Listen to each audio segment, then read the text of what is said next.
ትውልድ በመምህር ይቀረጻል ሀገር በትምህርት ይበለጽጋል በሚል መሪ ሐሳብ የትምህርት ማህበረሰቡን ያሳተፈ የውይይትና የጉብኝት መርሃ ግብር በከተማዋ በሚገኙ ሁሉም ክፍለ ከተሞች ተካሂዷል። መምህራን ትውልድን በስነ ምግባር ከመቅረጽ ባለፈ ሀገርን የሚጠቅሙ የልማት ስራዎች ላይ የራሳቸው ሚና እንዳላቸው መገንዘብ የቻሉበት ውይይት እንደነበርም የአዲስ አበባ ከተማ ትምህርት ቢሮ ኃላፊ ዶክተር ዘላለም ሙላቱ ተናግረዋል። በአጠቃላይ ሚናችን ምንድነው የሚለው በትናንትና የነበረ ውይይት ወደ ራሳቸው ጠጋ አድርገው ሀገር ማልማት የመምህር ስር ሚና በጣም ከፍተኛ እንደሆነ መምህር ትውልድ ይቀርጻል ሀገር በትምህርት ትበለጽጋለች የሚለው መሪ ቃል ገዢ እንደሆነ ተግባብተንበታል ማለት ነው። ይሄንም ከመወጣት አንፃር ምክክራችን ውይይታችን በጣም ውጤታማና ፍሬያማ እንደነበረ አይተናል።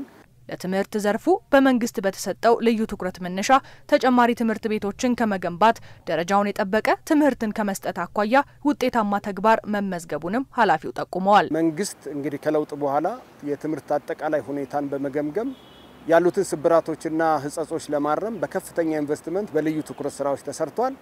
መንግስት በከተማችን ደረጃ ከመቶ በላይ ትምህርት ቤቶች ገንብተን በተማሪ ክፍል ጥመርታን ማስተካከል፣ የትምህርት ቤቶችን ደረጃ ማስተካከል ያ ብቻ ሳይሆን ተማሪዎቻችንን ለወቅቱና ጊዜውን የጠበቀ ትምህርት ተደራሽ ጥራት ያለው ትምህርት በማግኘት ደረጃ ትምህርት ቤቶችን አቅም ማሳደግ፣ አዳዲስ ትምህርት ቤቶችን ተደራሽ የማድረግ ያ ብቻ ሳይሆን የሌላውንም ባለድርሻ አካላት በማሳተፍ የትምህርት ለትውልድ መርሃ ግብር ተቀርጾ በንቅናቄ ውስጥ በርካታ ትምህርት ቤቶች ላይ ደረጃ ማሻሻል የቻልንበት በአጠቃላይ ከ10.3 ቢሊዮን ብር በላይ ሀብት አሰባስበን ትምህርት ቤቶችን አቅም አሳድገናል ማለት ነው።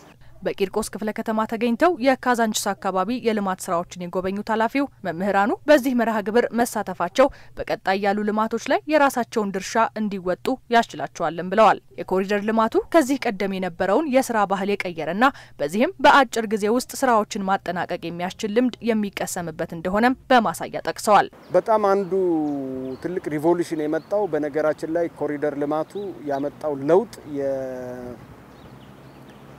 ስራ ባህልን 24 ሰዓት 7ቱንም ቀን የመስራት ባህል ለውጥ ያመጣንበት ነው። አንዱ የመሰረተ ልማትን ቶሎ በጊዜ ማጠናቀቅ ስታንዳርዱን የጠበቀ ዓለም አቀፍ ተወዳዳሪ እንድትሆን ማድረጋችን ብቻ ሳይሆን በሰው ልጅ አስተሳሰብና የስራ ባህል ውስጥ ትልቅ ለውጥ መጥቷል ማለት ነው። የገላንጉራ የተቀናጀ መንደር ሲገነባ በ57 ቀን ውስጥ ነው እንደዛ አይነት በጣም ያማረ ትምህርት ቤቶች የተሰሩት። አንደኛ ደረጃ፣ ቅድመ አንደኛ ደረጃ፣ ሁለተኛ ደረጃ ከሌሎች ትምህርት ቤቶች መሰረተ ልማታቸው የተሟላ ባጭርና በፈጣን ጊዜ ውስጥ የተሰሩት ነው።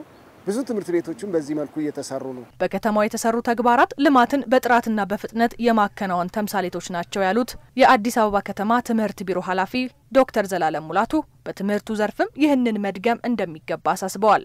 ይሄ አሁን ያመጣነው ለውጥ ስለሆነ ሀገር በፍጥነት ማደግ ላይ ስላለች ይሄንን በፍጥነት ደግሞ ኮፕ ማድረግ የሚችል አስተሳሰብ እና ስነ ልቦና መገንባት ያስፈልጋል። ኮሪደር ልማቱ ይሄንን ሰጥቷል። ስለዚህ ይሄም ትምህርት ቤቶች ላይ የሚገለጥን መሆኑን ልገልጽ ወዳለሁ። አመሰግናለሁ። በዘርፉ የተጀመሩ ስራዎች ተጠናክረው መቀጠል አለባቸውም ብለዋል።